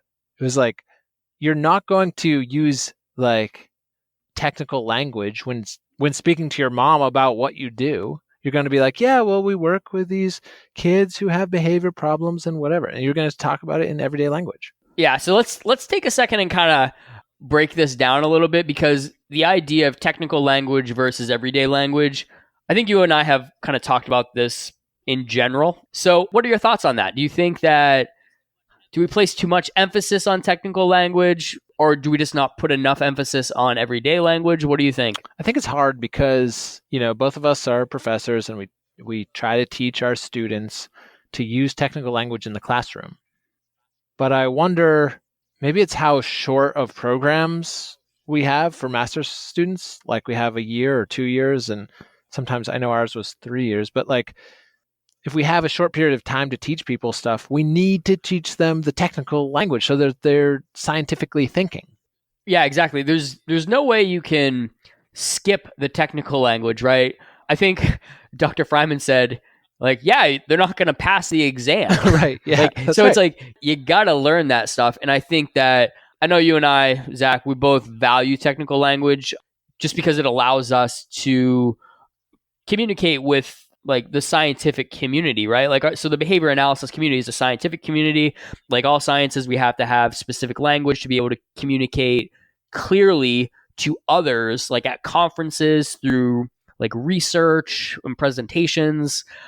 But that doesn't really help us. That doesn't help us when it comes time that we're in a client's home or in a classroom or in some other setting where we're not talking to somebody in the scientific community. We're working with the billions, right? We're yep. out there with the billions. Mm-hmm. And I mean, I don't know if it's any comfort to you, but basically it seemed like Dr. Friman said, when doctors come out of medical school and they're fresh off of their residency and they go in to talk to patients, they use technical language a lot and maybe more than they should. But over time, they develop the kind of good communication skill set that might be useful for describing to patients what's going on. And so I think maybe we just have to be patient with people and we teach them the technical stuff and we be patient about the way that the other everyday language sorts of thing emerge over time.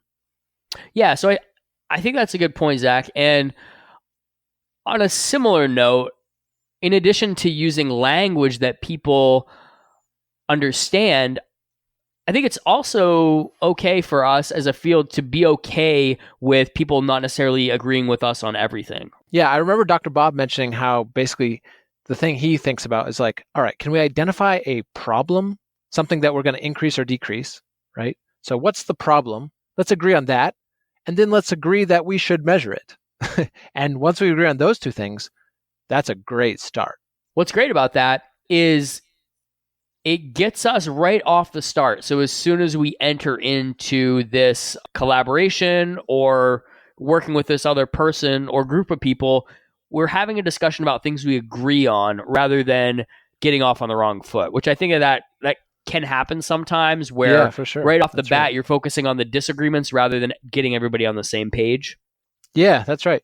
Yeah, and I think if we keep in mind that everybody really is looking to help the people, right? So in the same way that we really want to help our clients, everybody around the table wants to help their clients too, and it's the same person. So something that I really like that Dr. Friman said was, that we need to do a better job at convincing people of our view, right? So if somebody isn't immediately turning into a behavior analyst after talking to us, which I think is just like an unrealistic expectation, he said, we should avoid using negative reinforcement. So thinking about the difference between desire, so the desire to do our empirically based interventions versus obligation to do it.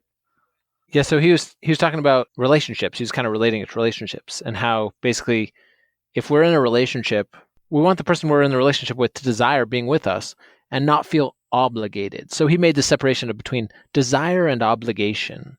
So desire is what we kind of think about as like under the control of positive reinforcement. But obligations are under the control of negative reinforcement. So this is actually a funny thing because when you think about like Christmas shopping, I always think about how we're supposed to be like, it's supposed to be like this cheery, joyous time about when, people are like I want to give some gifts to my family and my friends and the people I really care about. And it's like supposed to be kind of like under this positive reinforcement contingency. And the reality is everyone just feels an obligation because everyone else is getting them a gift. And so it's like, I just sense this every year. I think, this is not the way it's supposed to be.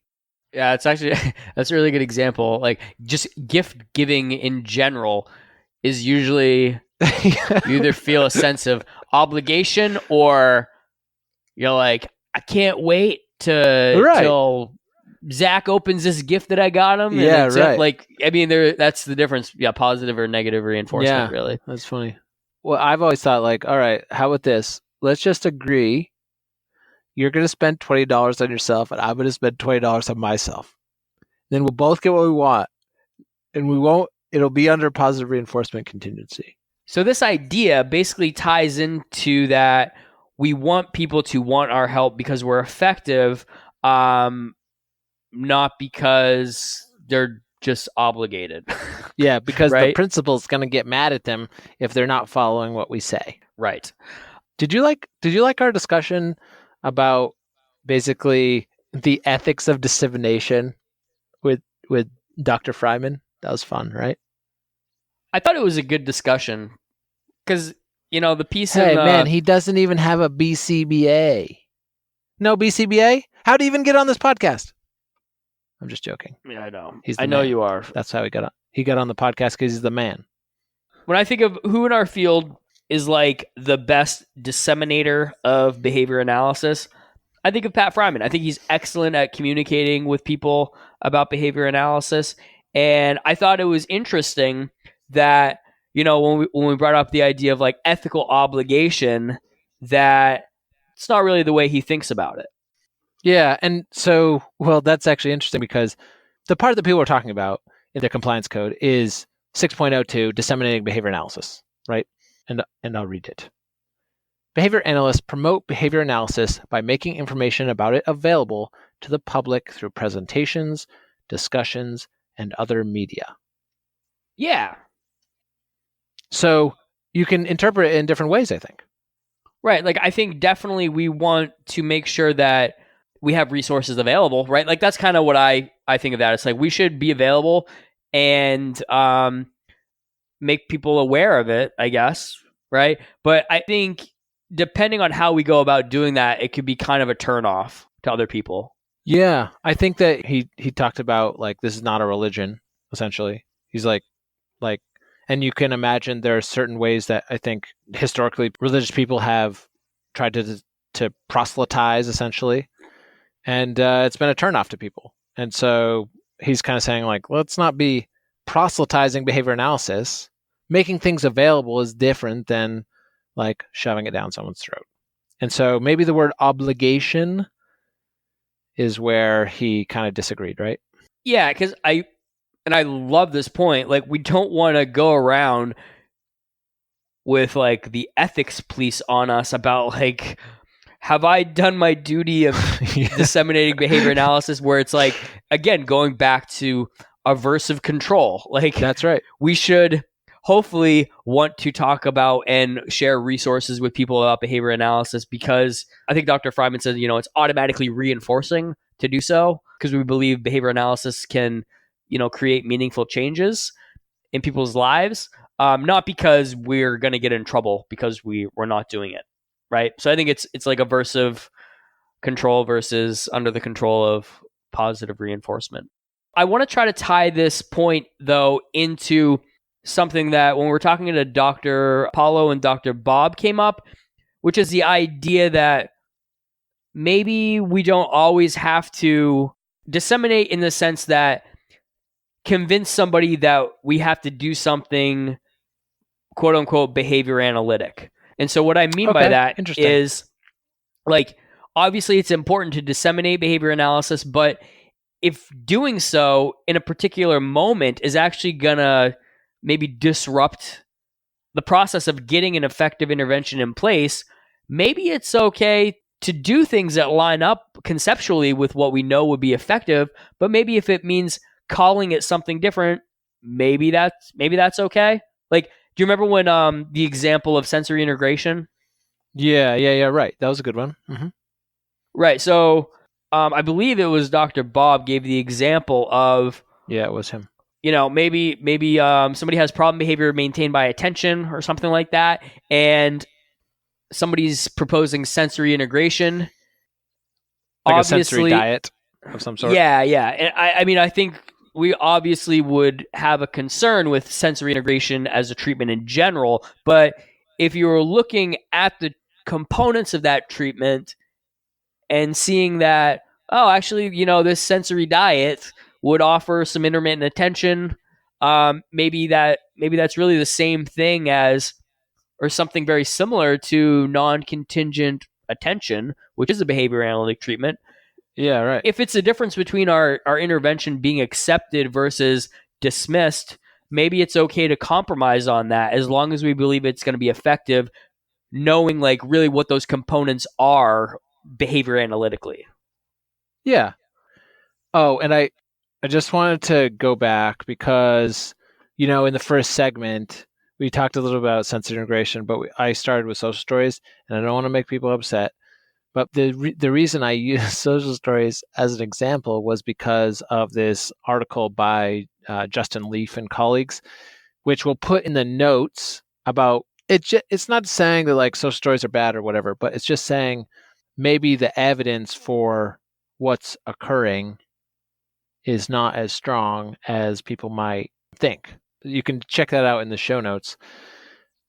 When we think about how we are supposed to do better as a field with interacting with people and disseminating, did we get any thoughts about that? Have you had any thoughts about that from our conversations? Something that stuck out to me was in the conversation with Dr. Friman, he mentioned that there might be other fields that have literature on this that we could explore, right? So literature on delivering bad news, also like mainstream psychology apparently has some literature on therapeutic alliance. It seems like maybe as a field we could branch out and look at research in other fields that might help us. Like we don't have to keep it simply to our behavior analytic journals if there are other resources that really might help us look at how to improve on like these process variables.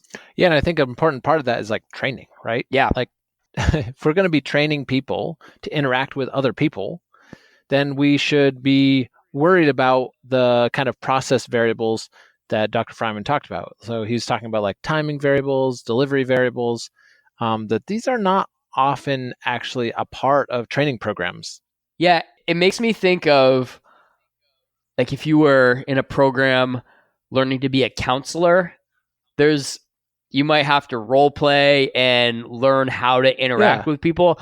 I wonder if it would be beneficial for students in grad programs to get experience like that, which is just learning like how to listen, how to like listen to people and then like respond in a way that things. you're being empathetic. Like I think that's something that maybe people learn, but I don't know that people get explicit training on that. Yeah, good point. It's like imagine next time you fly on Delta, and just imagine that your pilot had only had training in the classroom about flying a plane, just through a PowerPoint and flashcards that they studied, and then you wouldn't feel very comfortable about that.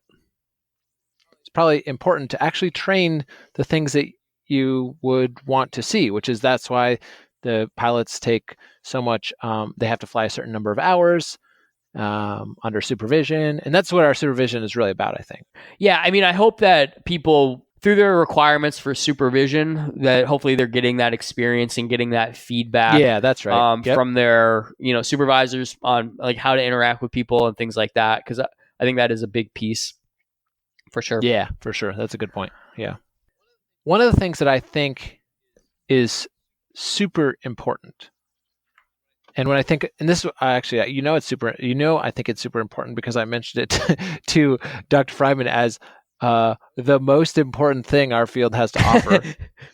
Yeah, that's like you really went out on a limb there. You really like you didn't mess around.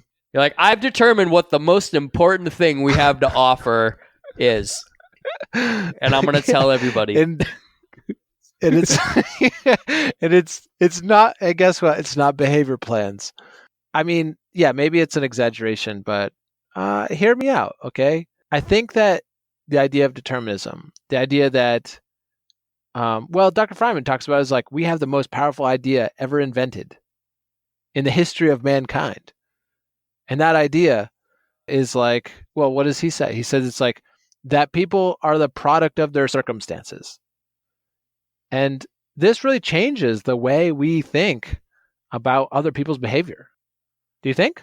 Exactly. And I think it helps to relate to the people that we're working with, and it could be caregivers, it could be other professionals, like understanding why they have the views that they do or why they do what they do, and being understanding of that and not blaming them. Just, we're the organism is never wrong, right? That's what we've learned. Yeah. And so I think sometimes when we're interacting with others, we don't remember that.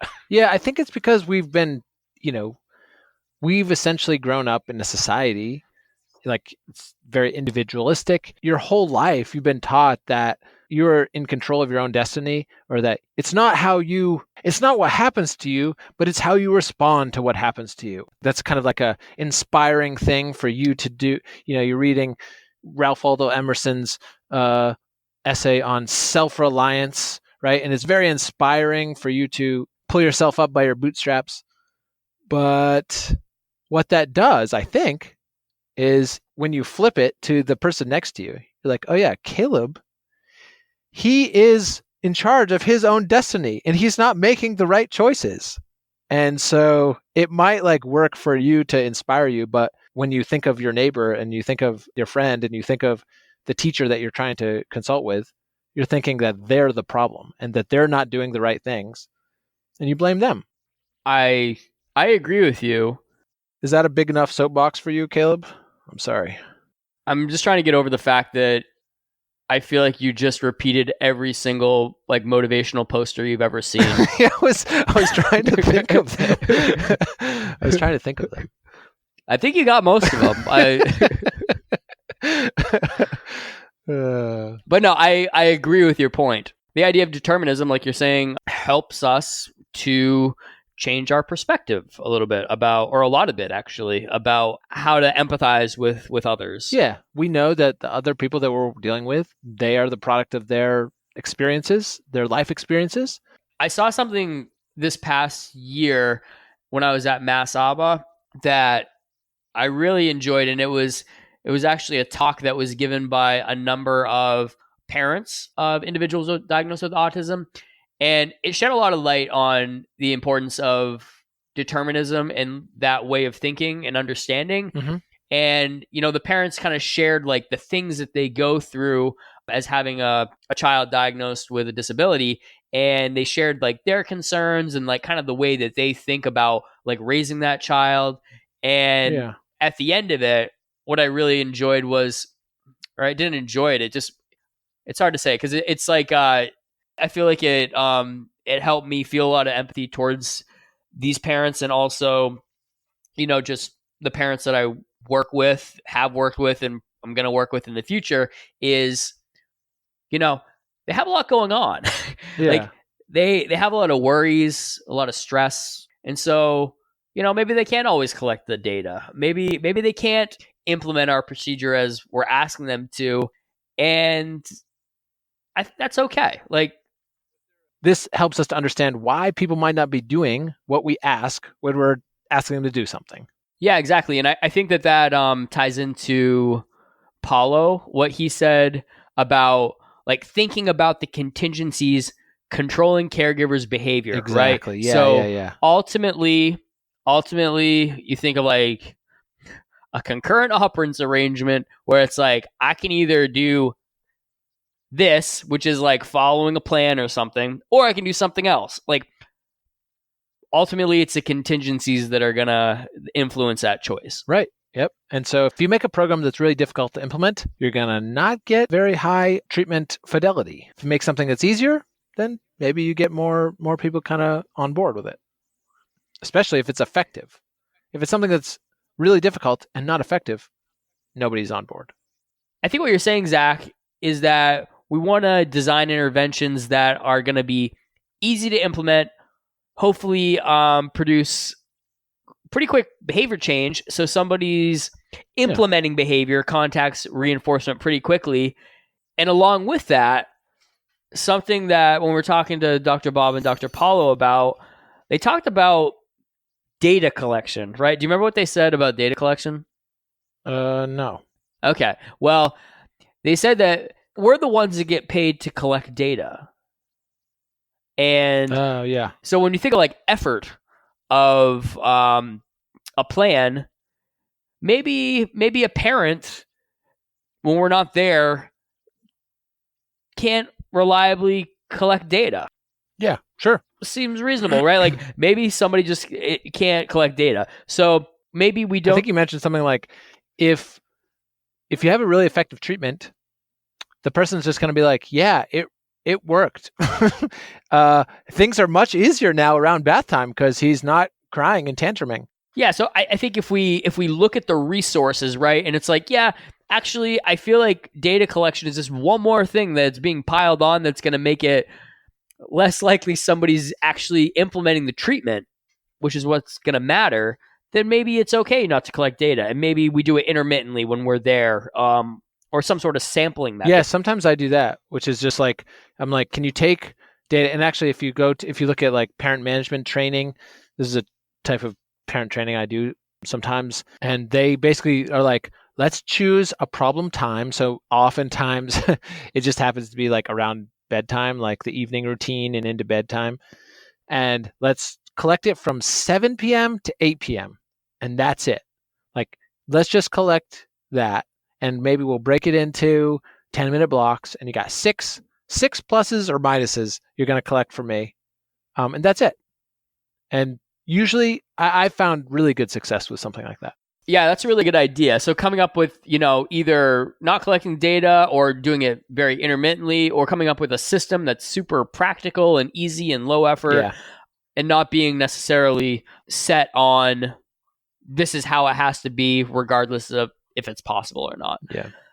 I liked when Dr. Bob mentioned, like, what do parents want?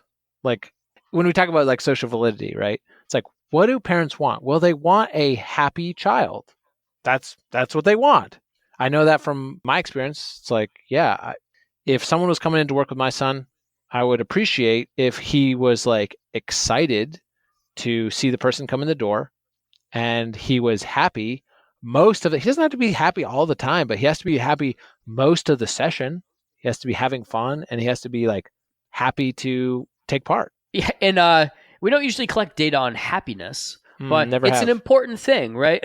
Yeah. Like we don't collect, I think, I feel like Dr. Bob might have mentioned this, like we don't usually collect data on smiles, but that might be one of the most important variables to a caretaker, right? Like they might be attending a lot to that type of behavior, but we're not usually directly looking at that, right? Right, sure. Yep, that's right. Hey everyone, if you've been listening to this whole episode and you're interested in getting ethics CEs, the third code word is football. The Patriots are the best football team in the NFL. Football. Football.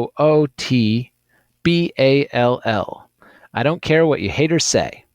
When you finish this episode, head over to functionalrelationspodcast.com to purchase the 2 ethics CEs for this episode.